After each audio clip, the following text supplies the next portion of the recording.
की क्लास में हम सदिशों के योग का त्रिभुज नियम पढ़ेंगे। सदिशों के योग का त्रिभुज नियम तथा समांतर चतुर्भुज नियम, triangle law of vector addition, सदिश योग का त्रिभुज नियम। तो इसमें दो सदिश होंगे और दो सदिशों को हम क्या करेंगे, अब चूंकि त्रिभुज नियम हम पढ़ रहे हैं तो दो सदिशों को किसी त्रिभुज की दो संलग्न भुजाओं में प्रदर्शित करेंगे। तो इसको थोड़ा पढ़ लें, समझ लें। यदि दो सदिशों को किसी त्रिभुज की दो संलग्न भुजाओं द्वारा, संलग्न भुजाएं मतलब लगी हुई भुजाएं, ये भुजा फिर ये भुजा, या तो ऐसे या तो ऐसे, ठीक है।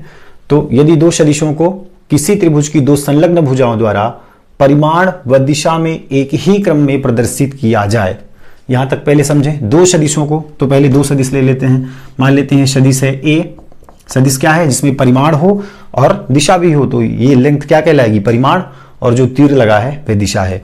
तो एक सदिश ए हो गया और दूसरा सदिश हमारे पास है ऐसे बी। अब योग नियम पढ़ रहे हैं, मतलब इन दोनों को जोड़ेंगे। कैसे जोड़ेंगे, किसी त्रिभुज की संलग्न भुजाओं में। तो यदि दो सदिशों को किसी त्रिभुज की दो संलग्न भुजाओं द्वारा परिमाण व दिशा में एक ही क्रम में प्रदर्शित किया जाए, अब इसको क्या करो, परिमाण और दिशा में एक ही क्रम में प्रदर्शित करो, मीन्स, और किसमें, त्रिभुज की भुजाओं में। तो एक ही क्रम में प्रदर्शित करें, तो ये हो गया वेक्टर ए, परिमाण व दिशा, फिर से परिमाण व दिशा, क्योंकि परिमाण व दिशा में एक ही क्रम में प्रदर्शित करना है। तो परिमाण व दिशा ये हो गई, और वेक्टर बी का ये हो गया परिमाण, और ये हो गई वेक्टर बी की दिशा।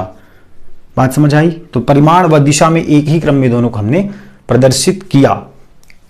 दो सदिश को किसी त्रिभुज की दो संलग्न भुजाओं द्वारा, यदि त्रिभुज की दो संलग्न भुजाएं हैं, ये दोनों भुजाएं एक दूसरे से लगी हुई हैं, परिमाण व दिशा में, परिमाण व दिशा में एक ही क्रम में, एक ही क्रम में मतलब परिमाण दिशा फिर परिमाण दिशा, एक क्रम में हमने प्रदर्शित किया। तो उनका परिणामी सदिश, तो जो परिणामी निकल के आएगा, परिणामी क्या निकलेगा, ये वाली भुजा, परिणामी मतलब ये वाली भुजा। तो परिणामी सदिश परिमाण व दिशा में त्रिभुज की तीसरी भुजा द्वारा विपरीत क्रम में प्रदर्शित होता है। परिणामी सदिश परिमाण व दिशा में त्रिभुज की तीसरी भुजा द्वारा, त्रिभुज की तीसरी भुजा द्वारा, तो त्रिभुज की तीसरी भुजा बना दो ऐसे, त्रिभुज की तीसरी भुजा द्वारा किस क्रम में प्रदर्शित होता है, विपरीत क्रम में। विपरीत क्रम में मीन्स इसका क्रम कैसा था, परिमाण व दिशा फिर परिमाण व दिशा। अब इधर जाएंगे तो क्या मिलेगा हमें, दिशा व परिमाण मिलना चाहिए, विपरीत क्रम मिलना चाहिए, मतलब परिमाण मिला, दिशा फिर परिमाण, दिशा मतलब परिमाण दिशा जा रहे हैं। तो यहाँ पे क्या हो जाएगा, यहाँ पे हो जाएगा विपरीत क्रम, मीन्स दिशा व परिमाण, ऐसे उल्टा। बात समझ आई, विपरीत क्रम में। अब चूंकि हमें को जाना कैसा था, एक ही क्रम कैसे कहलाएगा, जब वेक्टर ए ये ऐसा, वेक्टर बी परिमाण व दिशा, अब ये, तो ये एक ही क्रम हो जाएगा। एक ही क्रम मतलब परिमाण दिशा परिमाण दिशा परिमाण दिशा, एक ही क्रम हो जाएगा। तो हमें एक ही क्रम में ऐसे नहीं लिखना है। बात समझ आ रही है। हमको क्या करना है, परिमाण व दिशा में जब किसी दो सदिशों को किसी त्रिभुज की दो संलग्न भुजाओं द्वारा परिमाण व दिशा में एक ही क्रम में प्रदर्शित करते हैं, तो तीसरी भुजा हमें परिमाण व दिशा में विपरीत क्रम में प्रदर्शित होती है। जब इनको सेम ऑर्डर पर लिखा जाता है तो जो रिजल्टेंट बनता है, जो परिणामी आता है, जो परिणामी सदिश होता है, वह क्या होता है, परिणामी सदिश जो होता है वह विपरीत क्रम में प्रदर्शित होता है। बात समझ आ रही है ना। विपरीत क्रम मीन्स ये क्रम फिर ये क्रम, फिर ऐसा हमने कर दिया तो एक ही क्रम। अब इस क्रम को पलट देना है, मतलब ये हमने गया वेक्टर ए, ये वेक्टर बी बना लिया, और वेक्टर सी परिमाण दिशा परिमाण दिशा परिमाण दिशा पुनः बनाएंगे तो एक ही क्रम हो जाएगा। तो इसको इस दिशा में ऐसे कर देते हैं, तो ये कैसा क्रम आ जाता है, विपरीत क्रम आ जाता है। ठीक है, बात समझ आई। अब इसको हम कुछ ना कुछ नाम दे देते हैं। इसको हमने दे दिया नाम, इसको दिया O, इसको P, इसको दिया नाम Q। तो क्या है, तो परिणाम उसका परिणामी निकला। परिणामी मतलब दोनों का योग, दोनों सदिशों का योग परिणामी निकलेगा। मतलब OP vector plus PQ vector equal क्या हो जाएगा, OQ वेक्टर। OP वेक्टर कितना है, OP vector means A vector plus PQ vector means B vector equal OQ vector means R vector. तो हमें ऐसा क्रम मिलता है जब हम दो सदिशों को किसी त्रिभुज की संलग्न भुजाओं द्वारा एक ही क्रम में परिमाण व दिशा में प्रदर्शित करते हैं, तो हमें तीसरी भुजा विपरीत क्रम में मिलती है परिमाण व दिशा में। ओके, तो ये हो गया रिजल्टेंट परिणामी। और ये क्या है, परिणामी क्या है, ये परिणामी है, परिणामी सदिश। आर वेक्टर क्या है, परिणामी सदिश। ए और बी को जोड़ने पर हमें परिणामी सदिश मिला, मीन्स ये वेक्टर क्वांटिटी है। जब हम दो सदिशों को आपस में जोड़ते हैं तो परिणामी हमें सदिश ही मिलता है। जब दो सदिशों को जोड़ेंगे तो हमें सदिश ही मिलेगा। और सदिश योग का त्रिभुज नियम केवल और केवल दो सदिशों के योग हेतु है। हम मैक्सिमम दो सदिश लेंगे, तीन सदिश हम इसमें नहीं ले सकते। ऐसे ही समांतर चतुर्भुज का नियम भी जब पढ़ेंगे तो उसमें भी हमें दो ही सदिश लेना है, ए और बी। नाम कुछ भी रख सकते हैं बट हमें दो ही सदिश लेना है। बात समझ आई? तो ये हो गया क्या, सदिश योग का त्रिभुज नियम, जिसमें हमें दो सदिशों को जोड़ने पर रिजल्टेंट हमें सदिश ही मिलता है, परिणामी हमें सदिश ही मिलता है ना। अब बात करें क्या रिजल्टेंट का परिणामी निकालने की, तो इसको आप नोट कर लीजिए। ठीक, अब इसको मिटाते हैं। तो अब बात करते हैं इसके परिणामी को निकालने की। रिजल्टेंट का परिणामी कैसा निकलेगा, परिमाण निकालना है। परिमाण मीन्स केवल परिमाण, केवल संख्यात्मक मान, मैग्नीट्यूड हमें निकालना है। तो इसके लिए हम क्या करते हैं, एक ट्राइंगल बनाएंगे, त्रिभुज बनाएंगे। त्रिभुज बना लेते हैं। ये हो गया वेक्टर ए और इसको थोड़ा ऐसे बनाना है, ध्यान में रखना, ऐसे थोड़ा। ये हो गया वेक्टर बी और इसको भी ऐसे मिला देंगे, ऐसे। ये हो जाएगा परिणामी वेक्टर आर। तो ये हो गई इसकी दिशा ये हो गई। और ये कैसी हो जाएगी, ये विपरीत क्रम में प्रदर्शित होगी। इसकी दिशा ऐसे अपोजिट हो जाएगी, है ना। इसकी दिशा इन दोनों के अपोजिट, विपरीत क्रम में। अब हमें क्या करना है, परिणामी निकालना है। तो इसका परिणामी हमें आर का परिणामी निकालना है। मीन्स आर का परिणामी कैसे निकलेगा, आर वेक्टर में क्या लगाएंगे, मॉड लगाएंगे तो आर मिलेगा, परिणामी मिलेगा। फिर ए वेक्टर का मॉड लगाएंगे, वेक्टर ए का मॉड लगाएंगे तो हमें मॉड लगाने पर क्या होता है, हमें पॉजिटिव वैल्यू मिलती है और संख्यात्मक मान मिलता है। मॉड हट जाएगा वेक्टर के साथ, मीन्स हमें परिमाण निकलेगा। परिमाण मीन्स संख्यात्मक मान, मैग्नीट्यूड निकलेगा। फिर वेक्टर बी का मॉड लगाते हैं तो हमें बी का परिमाण मिलता है। तो हमें यहां से निकालना है परिमाण। हम किसके लिए काम कर रहे हैं, परिमाण के लिए। वेक्टर आर या सदिश आर का परिणामी, सदिश आर का परिणामी, है ना, आर सदिश आर का परिणामी, सदिश आर का परिणामी या परिमाण, क्या लिखना है इसको लिख देते हैं परिणामी सदिश आर का परिमाण, परिणामी सदिश आर का परिमाण। अब जब आर का परिमाण निकालेंगे, परिमाण मीन्स संख्यात्मक मान, मीन्स वेक्टर हट जाएगा। परिमाण मीन्स वेक्टर हट जाएगा, मैग्नीट्यूड में वेक्टर नहीं होगा तो इसका वेक्टर हटाएंगे। अब परिमाण हमें निकालना है तो वेक्टर आर पर मॉड लगाया हमने तो हमें आर मिला, परिमाण मिला। मॉड लगाने पर हमें क्या मिल जाता है, परिमाण। तो इन वेक्टर को हम ऐसे हटा सकते हैं।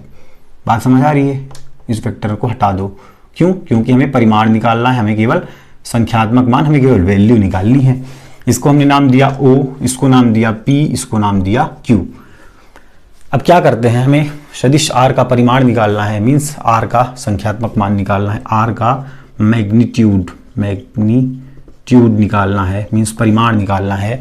तो इसके लिए हम बिंदु Q से इस OP को और आगे बढ़ाते हैं, OP को और उसी क्रम में आगे बढ़ाते हैं, सरल रेखा बनाते हैं एक आगे की ओर, और Q से एक लंब डालते हैं और इसको नाम दे देते हैं हम T। जैसे ही हमने लंब डाला तो यहाँ पर 90 डिग्री का एंगल बनेगा। कितने का एंगल बनेगा, 90 डिग्री का। अब जो यहाँ पे कोण बनेगा, यहाँ पे जो कोण बनेगा, यहाँ पे जो कोण बनेगा वो कोण होगा थीटा, वो कोण होगा थीटा। यहाँ पे जो कोण बनेगा वह कोण होगा थीटा। क्यों, क्योंकि यहाँ पे कोण बाहर बन रहा है। इसका कारण ये कि जब हेड और टेल, ये हेड है और ये क्या है, टेल, हेड टेल आपस में मिलते हैं तो कोण अंदर साइड न बन के कोण बाहर की ओर बनता है, कोण बाहर की ओर बनता है। लेकिन यहाँ पे जब हम कोण बनाएंगे, यहाँ पे दोनों के हेड मिले हैं, ऐसे देख सकते हैं, यहाँ पे इसका हेड इधर, इसका हेड इधर, तो यहाँ पे जो एंगल बनेगा वह अंदर की ओर बनेगा। ठीक, जैसे त्रिभुज में, जब त्रिभुज में हम एंगल बनाते हैं तो अंदर की ओर बनता है। क्यों, क्योंकि दोनों का टेल होता है। अब यहाँ पे एक का हेड है, दूसरे इसका हेड है, ए का हेड है तो बी का टेल है, तो यहाँ पे जो एंगल बनेगा वह बाहर की ओर बनेगा, थीटा, वह बाहर की ओर बनेगा, थीटा। है ना। तो चलो अब यहाँ पे मान लिख लो, हमें किस किस का मान गिवन है, हमें ओपी का मान गिवन है, कितना है, ओपी इक्वल ए है परिमाण, ओके, और क्या दिया है, और ओ क्यू इक्वल दिया है आर, व O Q equal R, okay. अब मान निकालेंगे किसका, हमें परिणामी सदिश आर निकालना है। तो सबसे पहले एक ये वाला त्रिभुज ले लो आप, बड़ा वाला, बड़ा सा कौन सा त्रिभुज, ओ क्यू टी, त्रिभुज कौन सा, ओ क्यू टी। तो ऐसा त्रिभुज है, समकोण त्रिभुज है, तो समकोण त्रिभुज को हम ऐसे बना सकते हैं, ये समकोण त्रिभुज, लिखने की जरूरत नहीं, समकोण त्रिभुज बना दो या फिर ऐसा कर दो, जिसका मतलब समकोण त्रिभुज। समकोण त्रिभुज ओ क्यू टी में क्या होगा, कर्ण का वर्ग बराबर आधार का वर्ग धन लंब का वर्ग। तो समकोण त्रिभुज कौन सा देखना है, अब इस लाइन को हमें नोटिस नहीं करना, हमें ओ क्यू टी ये वाला, ये बड़ा सा ट्राइंगल हमें देखना है। कैसा ट्राइंगल है ये, समकोण त्रिभुज है, ये बड़ा सा देखना है। तो समकोण के सामने वाली भुजा क्या होती है, कर्ण होती है, समकोण के बिल्कुल सामने वाली भुजा कर्ण होती है। तो कर्ण का वर्ग मीन्स ओ क्यू का वर्ग, कर्ण का वर्ग मीन्स ओ क्यू का वर्ग बराबर आधार का वर्ग, आधार क्या है, ओ टी, है ना, ओ क्यू टी त्रिभुज में आधार क्या है, ओ टी। तो आधार का वर्ग मीन्स ओ टी का वर्ग धन लंब का वर्ग, लंब क्या है, लंब हमने डाला था क्यू टी, तो लंब क्यू टी हो जाएगा क्यू टी का वर्ग। ओ क्यू कितना है, आर है, तो ओ क्यू को लिख सकते हैं R square equal O T कितना है, ओ टी की वैल्यू है ओपी प्लस पीटी, ओपी कितना है, ओपी प्लस पीटी का होल स्क्वायर, चूंकि ओटी का स्क्वायर है तो ओपी की वैल्यू हो गई ओपी प्लस पीटी, इसका whole square plus QT, QT कितना है, क्यूटी की वैल्यू हमें पता नहीं, तो क्यूटी को क्यूटी स्क्वायर लिख देते हैं। अब इसको और थोड़ा आगे हल करो, तो are square equal OP plus PT का square means a plus b का whole square means a square means OP square plus b square means PT square plus 2ab means 2op into PT plus QT का square. तो देखो हमें यहाँ पे कौन कौन सी वैल्यू गिवन नहीं है, कौन कौन सी वैल्यू नहीं दी गई है, हमें ओपी की वैल्यू पता है और ओकी की वैल्यू पता है, मीन्स ओपी पता है और ये ओक्यू पता है, मतलब इधर से केवल हमें ये वाली वैल्यू पता है, ओपी की वैल्यू पता है हमें। अब हमें पता क्या करना है, पीटी का वैल्यू हमें याद करना है, पीटी का और ओपी का, ओपी दिया है ना, हाँ, तो पीटी याद करना है और क्यूटी याद करना है। क्या क्या याद करना है, पीटी और क्यूटी। यहाँ से हमें दो चीजें, ये इनकी वैल्यू हमें पता नहीं है, ना तो पीटी की वैल्यू पता है और ना ही क्यूटी की वैल्यू हमें पता है, ये वैल्यू हमें याद करनी है। तो पीटी कहाँ देखो, पीटी इस ट्राइंगल में है, ये वाले समकोण त्रिभुज में पीटी दिख रहा है और क्यूटी भी इस वाले समकोण त्रिभुज में दिख रहा है ना, पीटी भी इस छोटे से त्रिभुज में, समकोण त्रिभुज में, और क्यूटी भी इस छोटे से समकोण त्रिभुज में हमें दिख रहा है। तो क्या करेंगे, छोटा वाला समकोण त्रिभुज ले लेंगे, तो समकोण त्रिभुज कौन सा ले लेंगे, क्यूपीटी में, समकोण त्रिभुज क्यूपीटी में। अब हमें देखो एक चीज गिवन होगा तो ही हम ज्ञात कर सकते हैं, हमने समकोण त्रिभुज में पढ़ा था कि लंब आधार कर्ण में से किसी एक का मान ज्ञात करना है, या तो लंब का, या तो कर्ण का, या तो आधार का, तो हमें एक की वैल्यू गिवन होनी चाहिए, हमें एक की वैल्यू। तो यहाँ पे हमें पी क्यू की वैल्यू गिवन है, पी क्यू की वैल्यू गिवन है, पी क्यू भी लिख लो, पी क्यू इक्वल कितना है, पी क्यू इक्वल बी है, पी क्यू की वैल्यू हमें गिवन है, पी क्यू इक्वल बी, परिमाण हमें दिया है, हमने परिमाण में इसको बदल लिया, तो पी क्यू की वैल्यू हो गई बी। तो समकोण के सामने वाली भुजा क्या हो जाएगी, कर्ण, ये हो गया कर्ण। तो हमें पीटी क्या दिख रहा है, पीटी क्या दिख रहा है, पीटी है आधार, तो कौन सा लगा देंगे, आधार बटे कर्ण, हमें एक वैल्यू हमें दी हुई होगी, मतलब कर्ण हमें दिया है और पीटी हमें याद करना है, तो आधार बटे कर्ण लगा देंगे। तो इसके लिए एक फार्मूला होता है लाल बटे कक्का, LAL divide by double KA, याद ना हो तो देख सकते हैं, ये फर्स्ट पार्ट इसको बोलते हैं अपन साइन थीटा, ये साइन थीटा कहलाता है, और ये सेकेंड इसको बोलते हैं कॉस थीटा, और ये लास्ट वाले इसको बोलते हैं टेन थीटा।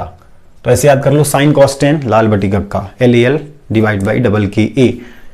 तो L लंब बटे कर्ण कितना है, साइन थीटा, तो हमें क्या निकालना है, लंब तो ये है QT, तो लंब QT के लिए मान निकल जाएगा। तो चलो पहले लंब बटे कर्ण ही निकाल लो, चूंकि हमें कर्ण पता है तो हमें कर्ण वाला फार्मूला ही लगाना है, और एक हमें याद करना है, तो कर्ण वाला फार्मूला, तो लंब बटे कर्ण में क्या आ जाएगा, साइन थीटा। तो लंब क्या है, लंब क्या है इसमें, QT मतलब sine theta, sign theta equal क्या हो जाएगा, लंब बटे कर्ण, लंब कितना है QT डिवाइड बाई कर्ण, लंब बटे कर्ण, के फॉर कर्ण, कर्ण मीन्स क्यू पी, कर्ण मीन्स क्यू पी या पी क्यू।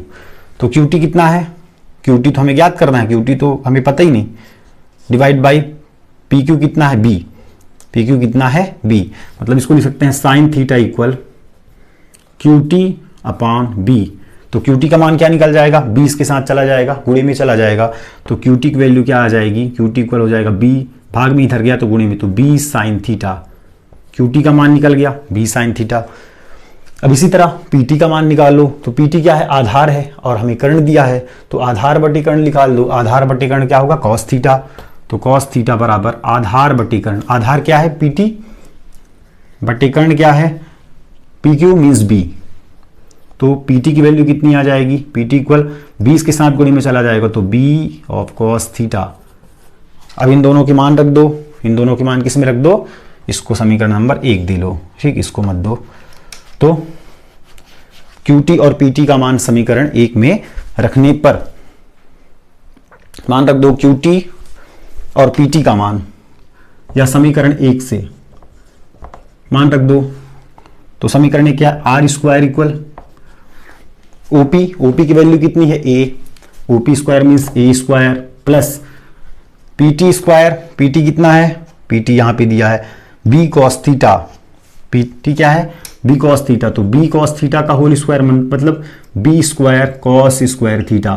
बात समझ आ रही है ना, कैसे लिखेंगे इसको, जैसे क्या लिखा है पीटी स्क्वायर, पीटी की वैल्यू कितनी है, पीटी की वैल्यू है बी कॉस थीटा, तो इसको लिखेंगे बी कॉस थीटा का होल स्क्वायर, तो ये जब स्क्वायर अंदर आएगा तो B square cos square theta, है ना, इसको ऐसा मत लिख देना B square cos theta square, क्योंकि थीटा में स्क्वायर नहीं जाता है ना, जो होल स्क्वायर होता है वह कॉस स्क्वायर के बाद साइन स्क्वायर के बाद साइन स्क्वायर पर लगेगा, साइन पर 2 लगेगा, साइन की घात बनेगा वो, थीटा की घात नहीं बनेगा, तो B square cos square theta, फिर क्या आ गया प्लस 2 इंटू ओपी कितना है, ओपी है ए, पीटी कितना है, पीटी देखो, पीटी किधर, PT A B cos theta, B cos of theta, फिर इसको ऐसे लाइन खींच लें, B cos theta plus Q T square, Q T क्या है, क्यू टी की वैल्यू ये बी साइन थीटा, तो मतलब B square sine square theta, बात समझ आई ना। अब फिर वही बी साइन थीटा का whole square means B square sine square theta. अब क्या करो, ये कॉस स्क्वायर थीटा, ये साइन स्क्वायर थीटा, तो हमें पता है sine square theta plus cos square theta equal 1, तो इनको दोनों साथ में रख लो, तो are square equal A square plus इसको लिख लो बी स्क्वायर, और यहाँ पे भी बी स्क्वायर, यहाँ बी स्क्वायर कॉस थीटा, यहाँ बी स्क्वायर साइन थीटा, तो दोनों में से बी स्क्वायर कॉमन कर लेंगे, दोनों में बी स्क्वायर है, तो अंदर क्या बचेगा, या तो साइन स्क्वायर पहले लिख दो या तो कॉस स्क्वायर लिख दो, कोई दिक्कत नहीं, sine square theta plus cos square theta, B square दोनों में था, दोनों प्लस में है, हमने बाहर कर लिया, या दोनों धनात्मक हैं, धन का कॉस स्क्वायर थीटा भी, धन का साइन स्क्वायर थीटा भी, तो चाहे पहले sine square theta plus cos square theta लिखो या cos square theta plus sine square theta लिखो, कोई दिक्कत नहीं, plus 2ab cos of theta या कॉस थीटा, तो आर स्क्वायर इक्वल कितना निकला, a square plus b square, इसकी वैल्यू कितनी हो गई, sine square theta plus cos square theta की value 1 plus 2ab cos theta, मतलब इसको आर स्क्वायर इक्वल लिख सकते हैं ए स्क्वायर, बी स्क्वायर में 1 का multiply means B square plus 2ab cos theta, ये क्या निकल गया, रिजल्टेंट आर का परिमाण, ये आर स्क्वायर निकला तो आर निकाल दो, तो आर इक्वल कितना हो जाएगा, ये वर्ग है इधर गया तो रूट बन जाएगा, तो a square plus b square plus 2ab cos theta, ये क्या निकला, ये परिणामी है या परिमाण है ये, है ना, आर का वेक्टर आर का परिमाण है, संख्यात्मक मान है, यहाँ पे ए बी की वैल्यू रखेंगे और थीटा जितना बनेगा इस थीटा की वैल्यू को रखेंगे तो हमें आर का परिमाण निकल जाएगा। अब यदि इसकी दिशा ज्ञात करनी हो, बात समझ आई है ना, अब इसको मिटाते हैं, इसको आप लिख लीजिएगा, नोट कर लीजिएगा, इसको मिटा रहे हैं, इसके बाद हम देखते हैं कि सदिश आर की दिशा किधर है, तब तक इसको आप नोट कर लीजिए पॉज करके।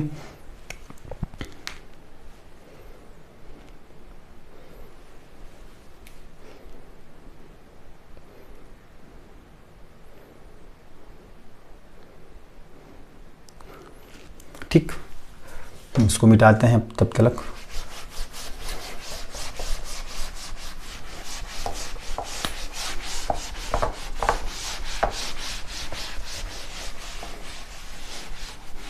पूरा ही मिटा दें। अब हमें दिशा ज्ञात करनी है, तो दिशा ज्ञात कर लो। दिशा कैसे ज्ञात करोगे? दिशा ज्ञात करने के लिए हम मान लेते हैं कि जो परिणामी सदिश r है, अब दिशा ज्ञात करने के लिए क्या हो जाएंगे? दिशा ज्ञात करने के लिए पुनः ये क्या बन जाएंगे? वेक्टर बन जाएंगे। अब दिशा ज्ञात कर रहे हैं मतलब वेक्टर बन जाएंगे, ठीक। या फिर वेक्टर में पहले ही रहने देते, उससे कोई दिक्कत नहीं था, मैंने समझाने के लिए बता दिया था कि हम परिमाण निकाल रहे हैं, तो उसको ऐसा भी लिखा जा सकता है। अब दिशा ज्ञात करना है, चूंकि बार बार आप चित्र तो बदलोगे नहीं, तो आप दिशा में ही रहने देना। तो अब यहाँ पे मान लेते हैं कि परिणामी r जो है, परिणामी r वह सदिश a के साथ एल्फा कोण बनाता है। कितना कोण? एल्फा कोण बनाता है। सदिश किसके साथ? सदिश a के साथ परिणामी सदिश r एल्फा कोण बनाता है। तो एल्फा कोण बनाएगा, तो अल्फा कोण के सामने हम देख लेते हैं लाल बटे कक्का से लंब बटे आधार। लंब बटे आधार क्या बनाएगा? Tan theta. तो मीन्स, तो यहाँ लिख देते हैं परिणामी सदिश r की दिशा। क्या ज्ञात करेंगे? परिणामी सदिश, परिणामी r की दिशा, परिणामी वेक्टर r की दिशा। तो मान लेते हैं कि परिणामी सदिश r सदिश a के साथ एल्फा कोण बनाता है। तो tan theta means tan alpha equal लंब बटे आधार, लंब क्या है? QT डिवाइड बाई आधार क्या है? OT, आधार क्या है? OT।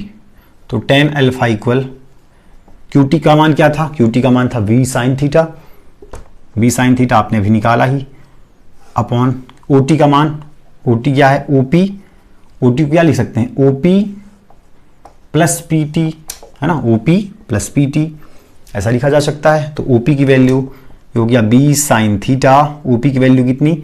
A प्लस, OP की वैल्यू A प्लस PT कितना है? PT हमने निकाला था अभी, OP प्लस PT है ना, वेक्टर नहीं लगा तो वेक्टर नहीं लगाना है हमें। PT कितना है?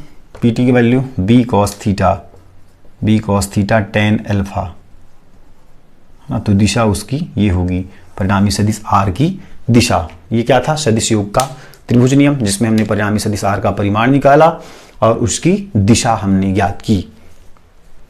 देखते हैं समांतर चतुर्भुज नियम, सदिश योग का समांतर चतुर्भुज नियम। तो डेरिवेशन दोनों का बिल्कुल सेम लगना है। या तो हम सदिश योग के त्रिभुज नियम में परिणामी r की दिशा या परिणामी r का परिमाण ज्ञात करें, चाहे सदिश योग के त्रिभुज नियम से या फिर सदिश योग के चतुर्भुज समांतर चतुर्भुज नियम से। व्यंजक बिल्कुल वही लगेगा, डेरिवेशन बिल्कुल वही होगा, बदलेगा नहीं।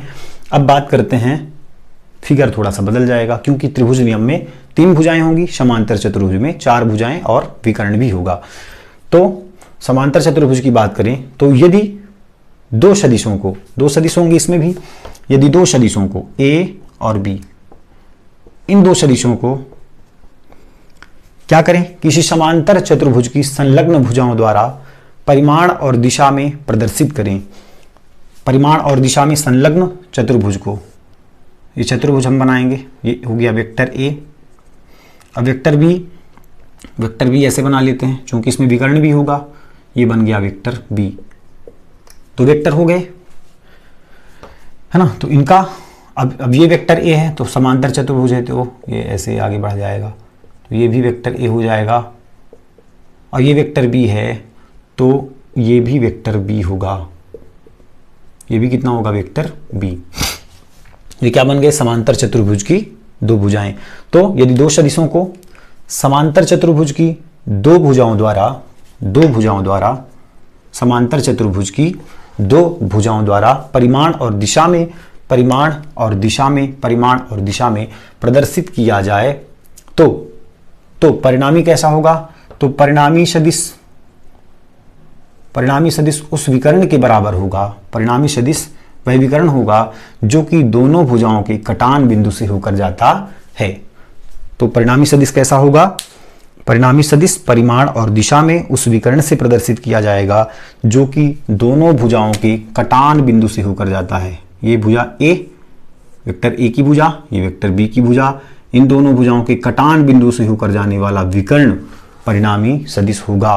परिणामी सदिश होगा मतलब सेम ऐसा ही बनेगा। इसमें बना के देख लो, ये वेक्टर बी है तो ऐसे बन जाएगा, ऐसे वेक्टर बी है ना, और ये हो गया वेक्टर ए, बिल्कुल वैसा बन रहा है। ये वेक्टर ए है तो ये भी वेक्टर ए, ये वेक्टर बी है तो ये भी वेक्टर बी, क्योंकि समांतर चतुर्भुज है, बिल्कुल वैसे ही दिख रहा है ना। अब इसको क्या करते हैं, यहाँ से ऐसे परपेंडिकुलर डालेंगे इसमें भी, है ना। अब यहाँ पे बना देंगे क्या, यहाँ पे हो गया लंब परपेंडिकुलर, ये कोण बना थीटा। अब ये कोण जब थीटा बन रहा है वेक्टर बी के साथ, तो ये भी वेक्टर बी के साथ थीटा कोण बनाएगा, वेक्टर बी के साथ थीटा कोण बनाएगा। और ये वेक्टर ए परिणामी सदिश आर के साथ अल्फा कोण बनाएगा, जो कि दिशा बतलाएगी हमें। और बाकी सब कुछ वही है, नाम लिख दो ओ पी टी क्यू, बिल्कुल वही नाम है। यहाँ पे कुछ और नाम दे दो, डी, कुछ भी दे सकते हो, ठीक है। तो अपन को ज़रूरत कितने से है, जब हम डेरिवेशन लगाएंगे तो समांतर चतुर्भुज का हमें परिभाषा लिखना है और बाकी सब कुछ वही लिख देना है। इसमें भी वही हो जाएगा, a vector plus b vector equal r vector. और जब हम डेरिवेशन लगाएंगे तो बिल्कुल वैसे ही लगाना है जैसे कि हमने सदिश योग का त्रिभुज नियम लगाया। तो इसकी परिभाषा बस लिख देनी है। यदि दो सदिशों को किसी समांतर चतुर्भुज की दो संलग्न भुजाओं द्वारा, समांतर चतुर्भुज की दो संलग्न भुजाओं द्वारा परिमाण और दिशा में प्रदर्शित किया जाए तो परिणामी सदिश उस विकर्ण के बराबर होता है जो कि दोनों भुजाओं के कटान बिंदु से होकर जाता है, ठीक है। तो आज हमने देखा सदिश योग का त्रिभुज नियम तथा समांतर चतुर्भुज नियम। इसको आप अच्छे से लगाइएगा, अच्छे से बनना भी जरूरी है क्योंकि परीक्षा में आता भी है ये, ठीक। धन्यवाद।